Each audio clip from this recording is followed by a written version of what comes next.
அனைவருக்கும் அதிகமானியின் அன்பு வணக்கம். நான் ராஜ்குமார். இந்த வீடியோவில் டிஎன்பிஎஸ்சி சிலபஸ் சேஞ்ச் பண்ணுறதுக்கான ஒரு ரெக்வஸ்ட் கோரிக்கை மாணவர்கள் சார்பாக டிஎன்பிஎஸ்சிக்கு வைக்கக்கூடிய ஒரு முக்கியமான அப்டேட் தான் பார்க்க போகிறோம். புதுசாக எக்ஸாம் படிக்க நீங்கள் ஸ்டார்ட் பண்ணுறீங்க அப்படின்னா இந்த வீடியோ ரொம்ப முக்கியமாக பார்த்துக்கோங்க. அதே போல் சிலபஸ் சேஞ்ச் பற்றின தகவல்கள் எல்லாமே தெளிவாக தெரிஞ்சுக்கோங்க. ஏன்னா ஏற்கனவே எக்ஸாம் படிக்கக்கூடிய எல்லா தேர்வுகளுக்கும் தெரியும் சிலபஸில் என்ன மாதிரியான மாறுதல் ஏற்படுத்தணும், சிலபஸ் எந்த அளவு நம்மளை பாதிக்குது, அது ரேங்கிங் அதே போல் நம்ம வாங்கக்கூடிய வேலை எந்த அளவு பாதிக்குதுன்னு கண்டிப்பாக உங்களுக்கு தெரிஞ்சிருக்கும். ஸோ நீங்கள் சொல்லக்கூடிய தகவல் தான் நான் இந்த வீடியோவில் இன்ஃபார்ம் பண்ண போகிறேன். புதுசாக பார்க்குறவங்க இல்லை ஃப்ரெண்ட்ஸ் யாராவது படிச்சுட்டு இருக்காங்க அப்படின்னா உங்களுக்கு இந்த வீடியோ ஷேர் பண்ணுங்கள். ரொம்ப முக்கியமாக வரக்கூடிய மே 21 நாளை மறுநாள் மே 21 இந்த கோரிக்கை எல்லாரும் ஒன்றா சேர்ந்து டிஎன்பிஎஸ்சிக்கு படிக்கக்கூடிய எல்லா ஆஸ்பிரண்ட் தேர்வர்கள் எல்லாருமே ஒன்றா சேர்ந்து இந்த கோரிக்கையை அரசுக்கு தெரியப்படுத்தலாம். அப்போ தான் டிஎன்பிஎஸ்சி இருக்கக்கூடிய இந்த சிலபஸை, ஏன்னா அந்த சிலபஸை பொறுத்தவரையிலையும் இப்போ இருக்கக்கூடிய தமிழுக்கான சிலபஸ் நீங்கள் ஜிஎஸ் மேக்ஸ் எல்லாமே ப்ராப்பராக உங்களுக்கு இருக்கிற மாதிரி இருக்கும். சரிங்களா? ஸோ அதில் எந்த விதமான சேஞ்சஸும் பண்ண வேண்டிய அவசியம் இல்லை அப்படின்னு நினைக்கிறேன். என்னுடைய நிலைப்பாடு இது. உங்களுக்கு ஏதாவது கருத்துக்கள் இருந்தால் தெரிவிங்க. பட் தமிழ் கிளாஸஸில் இருக்கக்கூடிய இல்லை தமிழ் சிலபஸில் இருக்கக்கூடிய ஏற்கனவே இருக்கக்கூடிய தமிழ் சிலபஸ், இப்போ இருக்கக்கூடிய தமிழ் சிலபஸ் அப்படின்னு கூட நீங்கள் எடுத்துக்கலாம். இப்போ இருக்கக்கூடிய தமிழ் சிலபஸ் இந்த சிலபஸை கொடுத்த பிறகு கேட்கப்பட்ட வினாத்தாள்கள் அதுதான் ரொம்ப ரொம்ப முக்கியம். இதில் கேட்கக்கூடிய கேள்விகள் அவுட் சோர்ஸ் ஓலைச்சோடைய வழியும் போகிறாங்க அப்படின்னு நம்ம சொல்கிறோம் இல்லையா? ஸோ அந்த கேள்விகள் எங்கேருந்து எடுக்கிறாங்க அப்படின்றது அவங்களுக்கும் தெரியாது, நமக்கும் தெரியாது. படிக்கக்கூடிய விஷயங்கள் எல்லாமே கண்ணு கட்டி காற்றோட்ட மாதிரி தான். எங்கேருந்து வேணாலும் கேள்வி கேட்போம், எப்படி வேணாலும் வரும். பட் அது இந்த டாபிக்குள்ளே அடங்கிடும் அப்படின்ற மாதிரி சிலபஸை கொண்டு முடிச்சிருவாங்க. ஏற்கனவே இருக்கக்கூடிய பழைய சிலபஸ்னால் கூட உங்களுக்கு ஒரு 4லேருந்து 5 கேள்விகள் வெளியிருந்து போகிறதுக்கான வாய்ப்பு, தெரியாத கேள்விகள் அப்படின்னு பார்க்கும்போது மீதி எல்லாமே ஓரளவு ஒரு 2 இயர்ஸ் 3 இயர்ஸ் படிக்கக்கூடிய ஆஸ்பிரண்ட் எல்லாருமே அதில் ஒரு 95 அட்டன் பண்ணிடுவாங்க. கொஷின் பேப்பரும் பார்க்குறதுக்கு ஒர்த்தாக இருக்கும். சரிங்களா? கண்டென்ட்டும் படிக்கிறதுக்கு நிறைய இருந்தாலும் கஷ்டப்பட்டு படிச்சிருவாங்க. ஆனால் இந்த சிலபஸ் முடிஞ்ச வரலும் எல்லா சுமையும் குறைச்ச மாதிரி இருக்குது. ஆனால் எங்கிருந்து கேள்வி கேட்குறாங்க அப்படின்றது தெரியாது.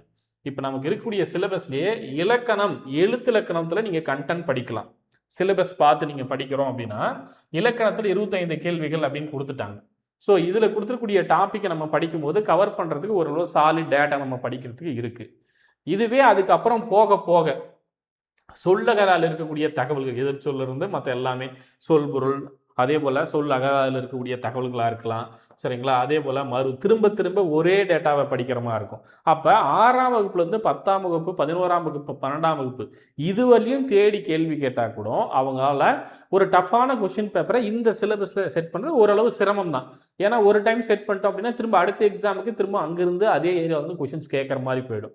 அப்போ என்ன பண்ணுறாங்கன்னா அவங்க கேள்வி எங்கே கேட்குறது அப்படின்னு தெரியாமல் வெளியே போகிறாங்க. இதுதான் நிதர்சனம், இதுதான் உண்மை. ஏன் அப்படின்னா கேள்வி பார்க்கறதுலாம் ரொம்ப சிம்பிளாக இருக்கிற மாதிரி 6லேருந்து 10க்குள்ளே இந்த டாப்பிக்குள்ளே வந்தாங்கன்னா, ஏன்னா இது எல்லாமே எப்படி இருக்கும், புக் பேக்குள்ள இல்லை மொழித்திறன் வளர்ச்சி இப்படி தான் இலக்கணம் சம்மந்தமான கேள்விகள் சிரமமாகவும் எடுக்க முடியும். அதில் மாற்று கருத்தே இல்லை. இன்னும் சொல்லப்போனால் கொஷின் பேப்பரில் புக்லேருந்து எடுக்கிறதே ரொம்ப கடினமாக எடுக்க முடியும். அதுக்கு பழைய சிலபஸ் நான் கம்பேர் பண்ணி சொல்கிறேன்.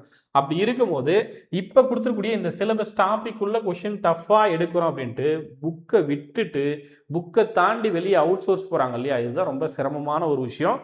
இதை தான் நம்ம கேள்விக்குள்ளாக்குறோம். இப்போ புதுசாக படிக்கிற நிறைய பேர் இல்லை நிறைய புரிதல் ஓரளவு உங்களுக்கு கம்மியாக இருக்குது, இப்போ தான் ஃபஸ்ட் டைம் பார்க்குறீங்க அப்படின்னா நிறைய பேர் இதுக்கும் கமெண்ட் பண்ணுவீங்க.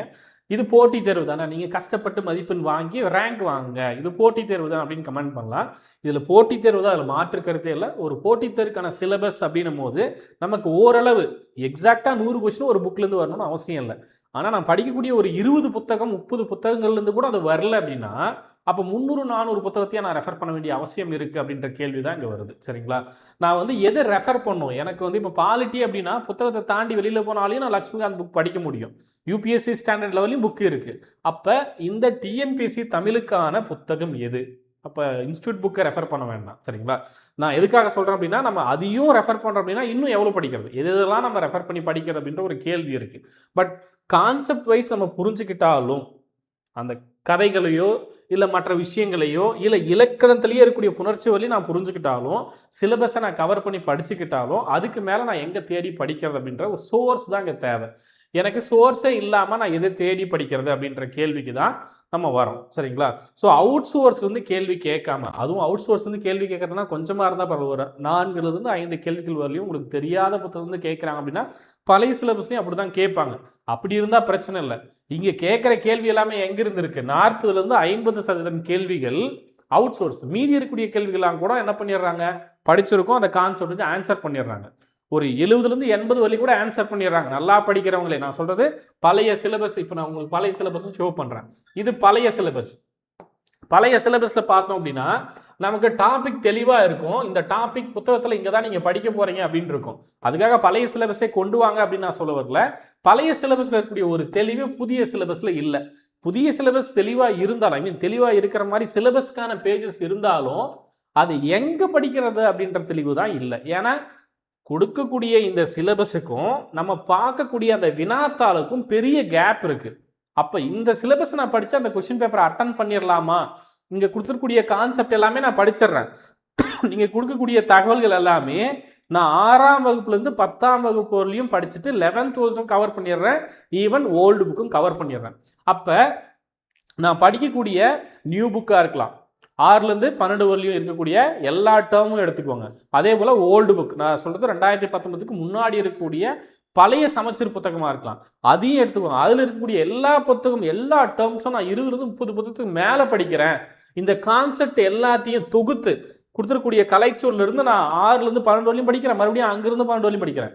இப்போ இங்க இருக்கக்கூடிய கலைச்சொல் எல்லாமே படிச்சுமே எனக்கு இதுல இருந்து கலைச்சொல் வராம வேற எங்கேயோ ஒரு இடத்துல இருந்து வருது அப்படின்னா அப்போ நான் படிக்க வேண்டிய அவசியம் என்ன? அப்போ எந்த புக்கை வந்து நீங்கள் ரெஃபர் பண்ண சொல்கிறீங்க அப்படின்ற கேள்வியை தான் நம்ம வைக்கிறோம். சரிங்களா? ஏதாவது ஒரு தெளிவாக இந்த புத்தகத்தை ரெஃபர் பண்ணி படிங்க, ஒரு 90% வந்து நீங்கள் கவர் பண்ணிட முடியும் அப்படின்ற தெளிவு ஈவன் சிலபஸ் செட் பண்ணவங்களுக்கே இருக்குமான்றது தெரியல. இருக்கிறதுக்கான வாய்ப்புகள் இல்லவே இல்லை. அதை நான் உறுதியாக சொல்ல முடியும். ஏன் அப்படின்னா அப்படிதான் வினாத்தாள்கள் இருக்கு. படிக்கக்கூடிய ஆஸ்பிரண்ட்டும் அதுதான் சொல்லுவாங்க. ஏன்னா சிலபஸ் கொடுத்துருக்கீங்க, அந்த சிலபஸ் 100 கேள்வி உங்களால் ஃபார்ம் பண்ண முடியும்னா கண்டிப்பாக பண்ண முடியும். நியூ புக்கும் ஓல்டு புக்கும் சேர்த்து வச்சு பண்ணாலும் அதில் டஃப்பான கொஸ்டின் பேப்பரோட நீங்கள் 95 கொஸ்டின்ஸ் எடுத்துருந்தீங்க அப்படின்னா, இல்லை 90 வரலையும் கவர் பண்ணியிருந்தா கூட யாரும் அந்த 10 கேள்விக்கோ 8 கேள்விக்கோ இங்கே கொஸ்டின் பண்ண போகிறதில்ல. ஏன் அப்படின்னா இது போட்டி தேர்வு, 100 கேள்வியும் ஒரு இடத்துலேருந்து வரணும் அப்படின்ற அவசியம் இல்லைன்றது நமக்கே தெரியும். ஈவன் தமிழ் சார்ந்து இப்போ கரண்ட் அஃபேர்ஸ்லேருந்து கொஸ்டின் கேட்க முடியுமா? தாராளமாக கேட்கலாம். இதுக்கு முன்னாடியும் கேட்டிருக்காங்க அந்த மாதிரிலாம். ஸோ ஆனால் கொடுத்துருக்கூடிய சிலபஸில் அவுட் சோர்ஸ் அப்படின்ற ஒரு விஷயத்தை கொண்டு வந்துட்டு, அவுட் சோர்ஸ்ன்ற விஷயத்தை அவங்க கொண்டு வரல, அவங்க எங்கேயோ போய் ஏதோ ஓலைச்சவளில் கேட்குறாங்க. அப்போ நம்ம எல்லாம் அப்போ அவுட் சோர்ஸும் ஒன்று ரெடி பண்ணிவிட்டு அங்கேருந்து தேடி படிச்சுட்டு இருக்கோம். கண்ணை மூடி காட்டு விட்ட மாதிரி எந்த காட்டுக்குள்ளே போகிறது தெரியாமல் எல்லா காட்டையும் ஒன்றா எட்டு வந்து வச்சுட்டு நம்ம தேடி தேடி படிச்சுட்டு இருக்கோம். ஆனால் இதுக்குள்ளே தான் அடுத்த எக்ஸாம் கொஷின்ஸ் வருமா அப்படின்னு கேள்வி கேட்டால் கண்டிப்பாக இல்லை. ஏன் அப்படின்னா நம்ம படிக்கிறது அத்தட்டிக்கான ஒரு சோர்ஸா அப்படின்னு கேட்டால் நமக்கே அது தெரியாது. ஏன் அப்படின்னா நம்ம படிக்கக்கூடிய சோர்ஸை விட்டுட்டு அவங்க திரும்பவும் வேற ஒரு சோர்ஸுக்கு தான் போவாங்கிறது நமக்கே தெரியும். ஏன்னா ஒரு 7-8 வருஷமா நீங்கள் ஃபாலோ பண்ணி அப்படின்னா நீங்கள் எங்கே படிக்கிறீங்களோ அதை விட்டு வேறவங்க கேட்பாங்க.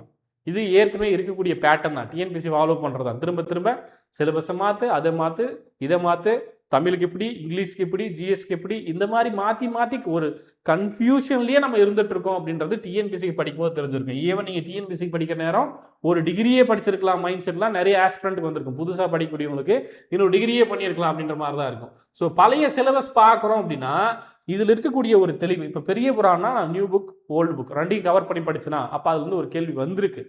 அப்படியே எனக்கு கஷ்டமான கேள்வினா ஏதாவது ஒரு மேற்கோளாக இருக்கலாம், பழைய புக்கில் ஒரு லைனாக இருக்கலாம், இல்லை அது சம்மந்தமான ஒரு லைனாக இருக்கலாம். அப்போ நான் ஓரளவு எனக்கு புரிதலோடு படித்து புக்கில் இருக்கின்ற ஒரு சாட்டிஸ்ஃபேக்ஷனுக்காக ஓகே நம்ம இதை படிச்சிருக்கோம், நம்ம மிஸ் பண்ணிட்டோம் அப்படின்ற ஒரு தெளிவாக நமக்கு இருக்கும். ஆனால் இங்கே கொடுத்துருக்கூடிய சிலபஸில் அவங்க டஃப்பாக கொஸ்டின்ஸ் எடுக்க முடியாதுன்னா தாராளமாக எடுக்க முடியும். தேவையில்லாத டாப்பிக்கை ரிமூவ் பண்ணிட்டாங்கன்னா, தேவையான டாப்பிக்கை கொண்டு வந்து இங்கே செட் பண்ணியிருந்தாங்கன்னா தாராளமாக இப்போ திருக்குறள் சம்பந்தமாக கேட்க முடியுமா? தாராளமாக கேட்கலாம். அதே போல் அதிகாரங்கள் இல்லையா? தாராளமாக கேட்க முடியும். இங்கே கொடுத்துருக்கூடிய அதிகாரத்திலேயே கஷ்டமான கேள்விகள் கேட்க முடியும். திரிகடுகம் இன்னானா இருப்பது. இன்னும் சொல்ல போனால் யூனிட் 6ல் நம்ம கொடுத்துருக்கூடிய சிலபஸ் இருக்கு இல்லையா? சிலபஸ்லேயே யூனிட் 6ல் பார்த்தீங்க அப்படின்னா கொடுத்துருக்கூடியது சங்ககாலம் முதல் இக்காலம் வரலான தமிழ் இலக்கிய வரலாறுன்னு தான் கொடுத்துருக்காங்க. அப்போ சங்க காலத்திலிருந்து இப்போ வரையும் நம்ம படிக்க தான் போகிறோம். யூனிட் 6க்கு தமிழ் லிட்ரேச்சர் நம்ம படிக்க தான் போகிறோம். அப்போ அந்த லிட்ரேச்சர்லேருந்தே டீட்டெயில்டாக கொஸ்டின்ஸ் கேட்டாங்கன்னா இன்னும் ஈஸி. நீங்கள் இங்கேயும் படிச்சுப்பீங்க, அங்கேயும் யூஸ் ஆகும். அதுக்காக தமிழ் மீடியமுக்கு ஈஸியாக வைங்க நான் சொல்ல வரல. தமிழ் மீடியத்துக்கும் இங்கிலீஷ் மீடியத்துக்கும் ஈக்குவல் வெயிட்டேஜ் வைங்க. இன்னும் சொல்லப்போனால் தமிழ் மீடியமுக்கு நிறைய புக்கு படிக்கிறாங்க அப்படின்ற ஒரு கம்ப்ளைண்ட்டும் இருக்குது. நாங்கள் நியூ புக் படிக்கிறோம், ஓல்டு புக் படிக்கிறோம், இது எல்லாமே படித்தாலும் 90க்கு மேலே போட முடியல. பட் இங்கிலீஷ் மீடியம் 6லேருந்து 10 வரலையும் 12 வரலையும் தான் படிக்கிறாங்க. பட் அங்கேயே அவ்வளோ கொஸ்டின்ஸ் கவர் ஆகிடுது அப்படின்ட்டு. பட் 2 பேருக்குமான ஒரு வெயிட்டேஜ் வந்து ஈக்குவலாக இருக்கிற மாதிரி கொண்டு போக ஏங்க அப்படின்னு பார்க்கும்போது 2 பேருமே எக்ஸாம் எழுத போகிறாங்க. குரூப் 4ல் இந்த பிரச்சனை இல்லை, அங்கே தமிழ் தான் இருக்குது. குரூப் 2 வரும்போது அந்த பிரச்சனை இருக்குது. சரிங்களா? ஸோ இதையும் நோட் பண்ணிக்கோங்க. இப்போ இருக்கக்கூடிய சிலபஸில் என்ன சேஞ்சஸ் பண்ணலாம் அப்படின்னு என்கிட்ட கேட்டீங்க. நீங்கள் சொன்னதையும் நானும் சொல்லிடுறேன். சரிங்களா? ஆஸ்பிரண்ட் சைட்லேருந்து என்னென்ன சொல்லுவாங்க அப்படின்றதையும் நான் சொல்லிடுறேன். இப்போ பழைய சிலபஸ் இருக்கிற மாதிரி இப்போ இல்லை, இங்கேயே யூனிட் 7 இருக்கு பாருங்க. யூனிட் 7 இந்த கலைச்சொற்களோ இல்லை வாசித்தலோ இதெல்லாம் விட்டுட்டு இலக்கியம், தமிழ் அறிஞர்களும், தமிழ் தொண்டும், இதுதான் பழைய ஒட்டுமொத்த சிலபஸே. இவ்வளவுதான். இலக்கியமும், தமிழ் அறிஞர்களும், தமிழ் தொண்டும், அப்புறம் பார்ட் ஏவில் இருக்கக்கூடிய இந்த இலக்கணம். இந்த சிலபஸை, பழைய சிலபஸை தான் பிரித்து வெறுமனே யூனிட் 7 வச்சுருந்தாங்க. அதில் எத்தனை கொஷின்ஸ் போட்டிருக்காங்க பாருங்க. பழைய சிலபஸ் ஒட்டுமொத்தமாக இந்த ஏரியாவில் வந்து 60 கொஷின், இப்போ அது 15 கொஷின்ஸாக மாற்றிருக்காங்க.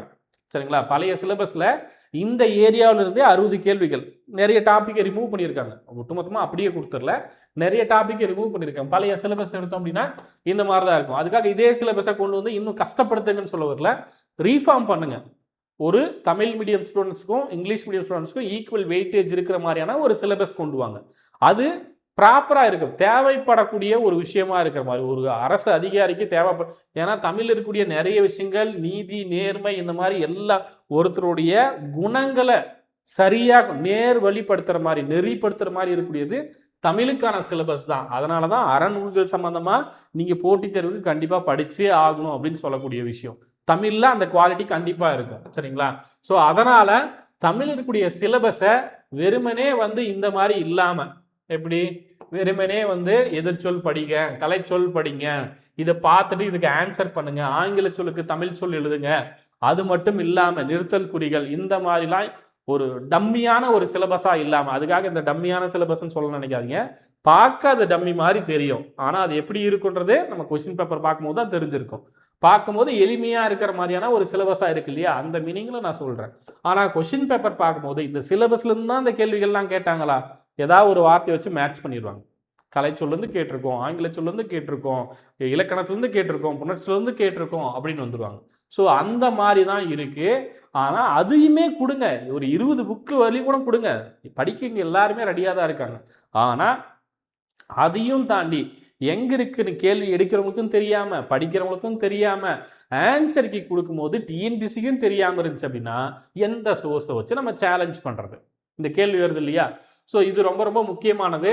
சிலபஸ் சேஞ்சுக்கு கண்டிப்பாக எல்லாருமே குரல் கொடுங்க. இந்த கோரிக்கை ரொம்ப முக்கியமான ஒரு கோரிக்கை. இது வலுப்பெற வேண்டும். ஏன் அப்படின்னா வரக்கூடிய எக்ஸாமை விட்டுட்டு கூட அடுத்த எக்ஸாமுக்கு என்ன படிக்கணும்னு தெரியாமல் இருக்கக்கூடாது. சரிங்களா? உடனே சேஞ்ச் பண்ண வேண்டியது அவசியம். என்ன கேட்டால் வரக்கூடிய குரூப் 4 எக்ஸாமுக்கும் வரக்கூடிய குரூப் 2 எக்ஸாமுக்குமே ப்ராப்பரான ஒரு சிலபஸ்க்கு நம்ம போயிட்டு படிக்கிறது தான் ரொம்ப தெளிவான ஒரு விஷயமா இருக்கும். ஏன் அப்படின்னு பார்த்தோம்னா, என்ன படிக்கிறேன்னே தெரியாமல் கடைசியாக இருக்கக்கூடிய அந்த கட் ஆஃபில் 5 கொஸ்டின்ஸில் இருக்கிறவங்க லக்கில் உள்ளே போகிறத ஒரு விஷயமே. லக்குன்னு சொல்கிறத விட எப்படி உள்ளே போகணுன்றது தெரியாமல், ஏன் அப்படின்னா அந்த கேள்வி கேட்டவங்களுக்கும் தெரியாது, ஆன்சர் பண்ணவங்களுக்கும் தெரியாது. எதேச்சியாக டிக் பண்ணி எனக்கு ஆன்சர் ரைட்டாக இருக்கும், எதேச்சியாக டிக் பண்ண இன்னொருத்தருக்கு தப்பாக இருக்கும். அப்போ 2 பேரில் யாரோ ஒருத்தர் உள்ளே போகிறதுக்கு பதிலாக நீங்கள் கண்டென்ட் கொடுங்க. படிக்கிறதுக்கு நிறைய பேர் ரெடியாக தான் இருக்காங்க, எல்லாருமே படிச்சுட்டு தான் இருக்காங்க, கஷ்டப்பட்டு தான் படிச்சுட்டு தான் இருக்காங்க. அப்போ அந்த தெரிந்த கேள்வி தெரிஞ்சு நான் ஆன்சர் பண்ண ஒருத்தரும் தெரியல நான் வெளியே போயிட்டேன் அப்படின்னா தான் அது கரெக்டாக இருக்கும்.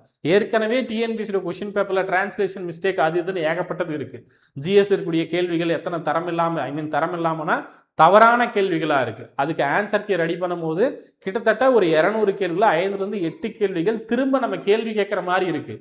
ஆனால் அந்த 5லேருந்து 8 கேள்விகள் தான் ஒருத்தருடைய கட் ஆஃபையோ ஒருத்தருடைய வேலையை நிர்ணயம் பண்ணக்கூடிய இடத்துலையும் இருக்குது. அப்போ 200 கேள்விக்கும் சரியான கேள்விகளாக இருக்கணும், சரியான ஆப்ஷன்ஸ் இருக்கணும், சரியான மொழியாக்கம் இருக்கணும். இது எல்லாமே இருக்கிற மாதிரியான ஒரு விஷயமாக தான் வரக்கூடிய எக்ஸாம் நடக்கணும். இது எல்லாமே இருக்கணும். வெறுமனே சிலபஸ் சேஞ்ச் மட்டும் சொல்ல, ரொம்ப வருஷமாக தமிழ் மீடியம் இங்கிலீஷ் மீடியம் இருக்கக்கூடிய அந்த இஷ்யூவும் ஃபிக்ஸ் பண்ணுற மாதிரியான ஒரு விஷயங்களை தான் டிஎன்பிசி கொண்டு வரணும் அப்படின்றத கேட்டுக்கிறோம். சரிங்களா? பழைய சிலபஸும் நீங்கள் பார்த்துருப்பீங்க. பழைய சிலபஸில் ஒரு இருக்கக்கூடிய ஒரு தெளிவு, இப்போ நீங்கள் ஒரு டாபிக் எடுக்கிறீங்க அப்படின்னா இருக்கக்கூடிய அதிகாரமாக இருக்கலாம், இல்லை நீங்கள் படிக்கக்கூடிய புறநானூறு, அகநானூறு, ஈவன் நீங்கள் கொடுத்துருக்கூடிய அடி வரையறை, இந்த மாதிரியான டாபிக் ஒரு டாபிக் படிச்சிட்டோம்னா ஓகே படிச்சுட்டோம் அப்படின்னு அடுத்த டாப்பிக்கு மூவ் ஆக முடியும். ஆனால் இங்கே கொடுத்துருக்கூடிய ஒரு டாப்பிக்கை நீங்கள் படித்த வினை மரபு இதுவும் தான் பழைய சிலபஸில் இருக்குது. பட் நான் என்ன சொல்கிறேன்னா, ஒரு டாப்பிக்கை படிச்சுட்டோம் அடுத்த டாபிக் மூவ் ஆகிறது எங்கே கலைச்சொல், இப்போ இந்த கலைச்சொற்கள் இருக்குது அப்படின்னா அடுத்து வேற எங்கே படிக்கிறது, எங்கே தேடுறது, எந்த காட்டுக்குள்ளே ஓடுறது, கண்ணு கட்டு ஓடணுமா, கண்ணை ஓப்பன் பண்ணி வச்சுட்டு ஓடணுமா, இதெல்லாம் இருக்குது. அப்படி இருக்கும்போது தெளிவு இல்லாமல் நம்ம படிக்கிறது பதிலாக தெளிவான ஒரு சிலபஸை டிஎன்பிசிலேருந்து கொடுப்பாங்க அப்படின்னு நம்பலாம். கண்டிப்பாக ஒரு வாரம் இல்லை ஒரு 10 நாளுக்குள்ளே இந்த ரீஃபார்ம் பண்ணி சீர்திருத்தங்கள் சரியான முறையில் செஞ்சு தமிழுக்கான சிலபஸாக இருக்கலாம், இல்லை அவங்க ப்ராப்பராக 200 கேள்விகளை சரியான முறையில் கொடுக்குற மாதிரி. இந்த கேள்விகள் இப்படி தான் எடுத்திருக்கோம், இதுதான் சோர்ஸு. ஈவன் சோர்ஸ் அவங்க கொடுக்கலாம் கூட பரவாயில்ல, ப்ராப்பராக நம்ம தேடியாவது ப்ராப்பராக ஓகே இங்கே தான் இருக்குது, இதுதான் சரியான விஷயங்கள் அப்படின்னு நம்ம தெளிவாக தெரிஞ்சுக்கிற மாதிரியான ஒரு விஷயங்களாக இருக்கணும். அதுக்காக இங்கே ஒரு 2000 பேஜ் இருக்கக்கூடிய ஒரு புத்தகத்தையும் அங்கே ஒரு 4000 பேஜில் இருக்கக்கூடிய ஒரே ஒரு கேள்விக்காக 4000 பேஜோ 3000 பேஜோ படிக்க வேண்டிய அவசியம் இல்லை. ஏன் அப்படின்னா அது தேவையும் இல்லை. அது அவ்வளோ புத்தகத்தை படித்து நம்ம ஒன்றுமே அதுக்கு நீங்கள் இலக்கியத்தில் இருக்கக்கூடிய விஷயங்களை கொடுக்கலாம், இன்னும் தெளிவாக படிச்சுவாங்க, தமிழ் பண்பாடாவது தெரிஞ்சுப்பாங்க இன்னும் சொல்ல போனால். சரிங்களா? அப்படி இருக்கக்கூடிய ஒரு சிலபஸை செட் பண்ணாலும் ஓகே, இல்லை ஜிஎஸ்ல இருக்கக்கூடிய விஷயங்களை நல்லா இம்ப்ளிமெண்ட் பண்ணிட்டு தெளிவான ஒரு சிலபஸை கொண்டு வந்தாலும் பரவாயில்ல, அது நீங்கள் டிசைட் பண்ணுற மாதிரி போய்க்கோங்க. ஆனால் தமிழ் சிலபஸ் 100 கேள்விகள் இருக்கிறது ரொம்ப ரொம்ப சால சிறந்தது. அப்படி இருக்கக்கூடிய ஒரு சிலபஸில் 100 கேள்விகள் வந்து ஒரு 90 கேள்விலேருந்து 95 கேள்விகள் இந்த மாதிரி தான் செட் ஆகும் அப்படின்ற ஒரு வரையறையோடு இருந்தால் அது ரொம்ப சிறப்பாக இருக்கும். சரிங்களா? அது மட்டும் இல்லாமல் அந்த மொழிபெயர்ப்புலாம் கொஞ்சம் சரியான முறையில் இருந்தால் கரெக்டாக இருக்கும். ஏன் அப்படின்னா ஜிஎஸ்சில் தமிழ் ஒரு மாதிரியும் இங்கிலீஷில் ஒரு மாதிரியும் கூகுள் டிரான்ஸ்லேட் மாதிரி இல்லாமல் சரியான முறையில் இருக்க வேண்டியது ரொம்ப ரொம்ப அவசியம். சொன்ன தேதியில் சொன்ன மாதிரி எக்ஸாம் வர வேண்டியதும் அவசியம். அதே போல் வேக்கன்சி முடிஞ்சோலையும் இன்க்ரீஸ் பண்ணி இருக்கக்கூடிய வேக்கன்சி இப்போ களத்தில் என்ன வேக்கன்சி இருக்கோ அதை கொண்டு வந்துட்டு அந்த வேலைகளுக்கு தேவையான ஆட்களை எடுத்துட்டாங்க அப்படின்னா ரொம்பவே சிறப்பாக இருக்கும். நிறைய துறைகளில் வேலை வாய்ப்புகள் இன்னும் அதிகமாக தான் இருக்குது, அது எல்லாத்தையுமே பூர்த்தி செஞ்சாங்க அப்படின்னா பரவாயில்ல. இந்த வீடியோ சிலபஸ் சேஞ்ச் பற்றின ஒரு வீடியோ, அதுவும் மாணவர்களுடைய கோரிக்கையை இந்த தேதி அப்படின்னு முடிவு பண்ணியிருக்காங்க. மே 21ஆம் தேதி அப்படின்னு இன்ஃபார்ம் பண்ணியிருக்காங்க. ஸோ மே 21ஆம் தேதி நீங்கள் எந்த வேலைகள் நீங்கள் செஞ்சுருந்தாலும் அட்லீஸ்ட் நீங்கள் சோசியல் மீடியாவிலையாவது, வாட்ஸ்அப்பாக இருக்கலாம், இல்லை ஃபேஸ்புக்காக இருக்கலாம், ட்விட்டராக இருக்கலாம், யூடியூபாக இருக்கலாம், எல்லா இடங்கள்லையும் வந்து ட்ரெண்ட் பண்ண ஆரம்பிங்க. இது எல்லாருடைய கவனத்தையும் ஈர்க்கிற மாதிரியான ஒரு கவன ஈர்ப்பாக இருக்கணும் கண்டிப்பாக. அப்படி இருந்தால் தான் ஓகே டிஎன்பிஎஸ்சி சிலபஸில் ஏதோ பிரச்சனை இருக்குது, மாணவர்கள் இவ்வளோ பேர் ஒரு 15 லட்சம் பேர் இதை நம்பி படிச்சுட்டு இருக்காங்க, அவங்களுக்கு இருக்கக்கூடிய அந்த பிரச்சனைக்கு கண்டிப்பாக ஒரு சொல்யூஷன் தேவை, அப்போ தான் அவங்க அடுத்த கட்டத்துக்கு நகர்வாங்க. ஏன் அப்படின்னா இந்த சிலபஸோட நிறைய பேருடைய வாழ்வாதாரங்கள் போயிருக்கு அப்படின்றது உங்களுக்கு தெரியும். இதை நம்பி நிறைய பேர் படிச்சுட்டு இருக்காங்க, அது ரொம்ப ரொம்ப முக்கியமான விஷயம். ஸோ 2026 நடக்கக்கூடிய இந்த எக்ஸாம் வந்து ஒரு சிறப்பான தெளிவான முறையில் எல்லாருக்கும் டிரான்ஸ்பரண்டாக நடக்கிற மாதிரி, எந்த விதமான நேர்மைத்தன்மை அற்று நடக்கவே கூடாது, நேர்மையான முறையில் நடக்க வேண்டும். அதே போல் யாரும் பாதிக்கப்படக்கூடாது, நல்லா படிச்சுட்டு வேலைக்கு போகிறவங்களாம் எல்லாருமே இருக்கணும், உள்ளே போயிட்டு ஊழல் செய்யாமல் எல்லாரும் அரசு அதிகாரிகளாக பணியாற்றணும். அப்படியான ஒரு தேர்வு இது ஒரு புதுவித மாற்றமாக இருக்க வேண்டியது ரொம்ப ரொம்ப அவசியம். அதுதான் ஆஸ்பிரண்ட்டாக இருக்கக்கூடிய எல்லாருமே விரும்புவாங்க. அதே போல் வேலைக்கு போன பிறகு அவங்க அரசு அதிகாரியாக பணிபுரிகிற இடத்துல மக்களும் அதை தான் விரும்புவாங்க. ஸோ அந்த மாதிரியான ஒரு சிலபஸை இப்போ நீங்கள் ரெடி பண்ணி ஒரு டிஎன்பிஎஸ்சி கொடுத்தா ரொம்பவே பெட்டராக இருக்கும். சரிங்களா? ஸோ உங்கள் ஃப்ரெண்ட்ஸுக்கு ஷேர் பண்ணுங்கள். உங்களுக்கு நண்பர்கள் யாராவது படிக்கிறாங்க, இப்போ தான் படிக்க ஸ்டார்ட் பண்ணுறாங்க அப்படின்னா அவங்களுக்கும் இன்ஃபார்ம் பண்ணுங்கள். உங்களுடைய கருத்துக்களை ரொம்ப ரொம்ப முக்கியம். ஏன்னா இது என்னுடைய கருத்தாக நான் வந்து வீடியோவில் கொடுத்துருக்கேன். இது நம்ம பேட்ச் ஸ்டூடெண்ட்டும் அதே போல் யூடியூப் ஃபாலோ பண்ணுறவங்க இவங்க எல்லாருமே சொன்ன கருத்துக்களை, வாட்ஸ்அப்பில் இந்த மாதிரி சொன்ன கருத்துக்களை ஒரு வீடியோவில் நான் உங்களுக்கு இன்ஃபார்ம் பண்ணியிருக்கேன். இது என்னுடைய தனிப்பட்ட கருத்துக்களும் இல்லை. ஏன்னா கிளாஸஸ் எடுக்கும்போது ஆஸ்பிரண்ட் எந்த அளவு பாதிக்கப்படுறாங்க அப்படின்னு நமக்கு தெரியும். அது எல்லாமே சேர்த்து ஒரே விஷயமா நான் உங்களுக்கு இந்த வீடியோவில் கொடுத்துருக்கேன். உங்களுடைய கருத்துக்கள் என்ன? ஏன்னா என்னுடைய கருத்துக்கள் வந்து உங்களுக்கும் முரண்கள் இருக்கும். தனிப்பட்ட கருத்துக்கள் உங்களுக்கு என்னென்ன இருக்குது அப்படின்றத வீடியோக்குள்ள கமெண்டில் மென்ஷன் பண்ணுங்கள். சரிங்களா? ஸோ அது எல்லாருக்கும் தெரிய வரட்டும். ஒன்றா சேர்ந்து குரல் கொடுத்தோம் அப்படின்னா கண்டிப்பாக இது அரசாங்கத்துடைய காதுகளில் கண்டிப்பாக விழும். ஸோ ஒரு சேஞ்சஸ் கண்டிப்பாக, ஒரு மாற்றம் கண்டிப்பாக வரும். அந்த மாற்றம் ஆக்கப்பூர்வமானதாக இருக்கணும் அப்படின்னு முழுமையாக நம்புவோம். நன்றி.